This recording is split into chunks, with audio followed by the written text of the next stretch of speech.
माध्यम में प्रवेश करती है तो वह अपने मार्ग से विचलित हो जाती है। यह घटना प्रकाश का अपवर्तन कहलाती है। ठीक है, परावर्तन और अपवर्तन के अंदर समझ गए। परावर्तन के लिए दर्पण का प्रयोग होता है, चमकदार सतह होनी चाहिए, तब उसमें परावर्तन की घटना होती है। यह अपवर्तन जब माध्यम चेंज होता है तो प्रकाश की किरणें कुछ ना कुछ अपने मार्ग से विचलित हो जाती हैं। यह प्रकाश का अपवर्तन कहलाता है। और अपवर्तन के कल दो नियम जो हम लोगों ने पढ़े थे, कौन कौन से नियम को बता सकता है?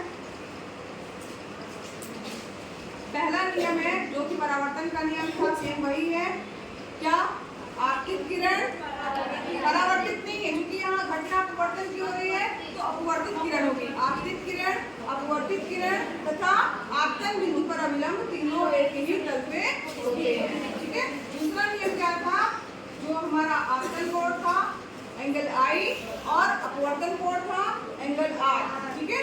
तो इन दोनों की ज्या का अनुपात यानी साइन का अनुपात क्या होता है? कांस्टेंट होता है।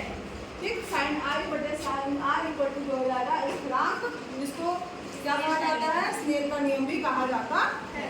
ठीक है। तो यहाँ पर देखो एक ये घटना घट कैसे रही है, इसके लिए जो है ये कांच का स्लैब जो है दिख रहा होगा आपको। इसमें जो है प्रकाश की किरणें जो यहाँ चारों ओर हमारे दिख रहा है वातावरण, वो है हवा।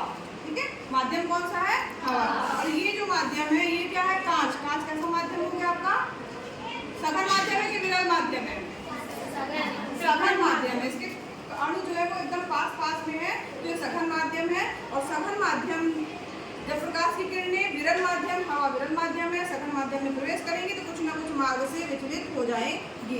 जैसे कि अब यहाँ पर एक्सपेरिमेंट के लिए हम देख सकते हैं, अगर मान लीजिए यहाँ पर हवा है, पास से ला ये देखिए यहाँ पर प्रकाश की किरण जो है वो जा रही है। लाइट ऑफ करिए,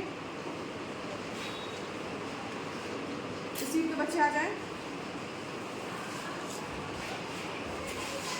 ये यहाँ आप देख रहे होंगे प्रकाश की किरणें यहाँ से जा रही है। ये माध्यम एक दिख रहा होगा, अभी और अंधेरा होगा तो स्पष्ट दिखाई देता है। ये चमकीला माध्यम दिख रहा है, प्रकाश की किरणें जा रही हैं। जाने के बाद इसको सीधे निकलना चाहिए, सीधे ना निकल के क्या हो रहा है कि जो ये यहाँ एंगल दिख रहा है इसमें से होकर जा रही है। इसको अगर हम दूसरी जगह करके देखें तो आपको दिख रहे हैं, कांच की खिड़की के अंदर देखिए एक लाइन दिख रही है। इसका मतलब है प्रकाश की किरणें सीधे यहाँ से जाने के बाद सीधे निकलना चाहिए, सीधे ना निकल के क्या हो रही है? कुछ न कुछ मुड़ जा रही है। यहाँ से प्रवेश करने पे मुड़ी हुई दिख रही है, फिर इस माध्यम से दूसरे माध्यम में जब प्रवेश कर रही है तब भी प्रकाश की किरणें क्या है? वो मुड़ी हुई दिख रही है। जबकि हमें पता है प्रकाश जो है वो सीधी, अब यहाँ देखिए यहाँ एक सीधी रेखा में गमन कर रहा है, लेकिन माध्यम चेंज होते ही वो अपने मार्ग से विचलन को दर्शा रही है। ये क्या है? प्रकाश का अपवर्तन है। ये घटना क्या कहलाती है? प्रकाश का अपवर्तन। हवा है, यहाँ देखिए अब यहाँ पर जो I एंगल बन रहा है और यहाँ जो आपतित किरण है, आने वाली किरण है, और अभिलंब के बीच में जो कोण बन रहा है वो आपतन कोण हो जाएगा। और यहाँ पर अपवर्तित किरण जो अंदर कांच के अंदर प्रवेश कर रही है और अभिलंब के बीच का कोण क्या हो जाएगा?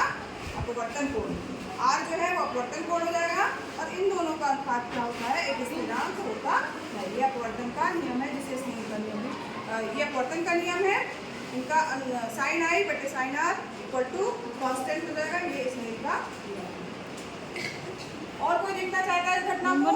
आ जाओ, अपने आप करके देखिए, बंद करके देखो, देखो और मेरा करो तो दिखेगा। ये देखो एक किरण जा रही है, सीधी जानी चाहिए ना, ये यहाँ अंदर से मोड़ रही है। अगर ऐसे नहीं समझ में आ रहा सिस्टमैटिक लगा, ऐसे देखो, ऐसे देखो आप, इसको सीधी जाना चाहिए। यहाँ मुड़ी हुई दिख रही है अंदर किरण, दूसरे माध्यम में जा रही है, मुड़ी हुई दिख रही है। ठीक है। तो इसका मतलब है कि प्रकाश की किरण जो है वो इसमें अपवर्तन की घटना हो जा रही है, क्योंकि माध्यम अलग अलग है। यहाँ कौन सा माध्यम है? विरल, हवा विरल माध्यम हो गई, कांच